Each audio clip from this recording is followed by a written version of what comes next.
Mental stress అంటే ఏం చెప్పాను?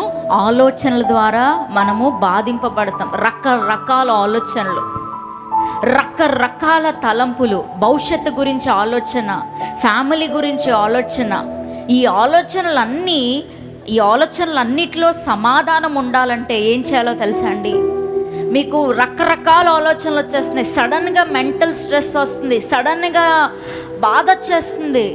అప్పుడు మీరు ఏం చేయాలంటే మీ తలుపు గెడ వేసుకుని ప్రార్థన చేస్తే చాలు. మీరు చేసి చూడండి, ఎప్పుడైనా ప్రార్థన చేసుకుంటే ఎంత సమాధానం ఉంటుందో.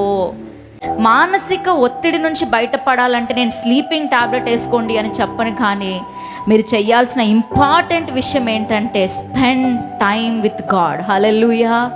దేవునితో మీ సమయాన్ని గడపండి. అదొక్కటే మనకి ఒక సమాధానాన్ని ఇవ్వదు. మన సమస్యల్లోనే ఉన్నాం, పోరాటాల్లోనే ఉన్నాం. ఎప్పుడు మునిగిపోతామో తెలీదు. ఎప్పుడు ఈ ఆర్థిక ఇబ్బందులకు, ఈ మానసిక ఒత్తిడికి ఎప్పుడు మనము మునిగిపోతామో తెలీదు. భయంగా ఉండొచ్చు, చింతగా ఉండొచ్చు. కానీ మీరు ఒక్క గంట సేపు రూమ్లోకి వెళ్ళి మీరు ఎంత ఏడిచి రోధించాలనుకుంటున్నారో అంతగా మీ హృదయాన్ని దేవుని పాదాల దగ్గర కుమ్మరిస్తే అప్పుడు వస్తా చూసారండి సమాధానం. ఏ మనిషికి చెప్పినా ఆ సమాధానం రాదు. ఏ మనిషికి, ఎంత బెస్ట్ ఫ్రెండ్కి చెప్పినా మన ఆలోచనలో పీస్ రాదు.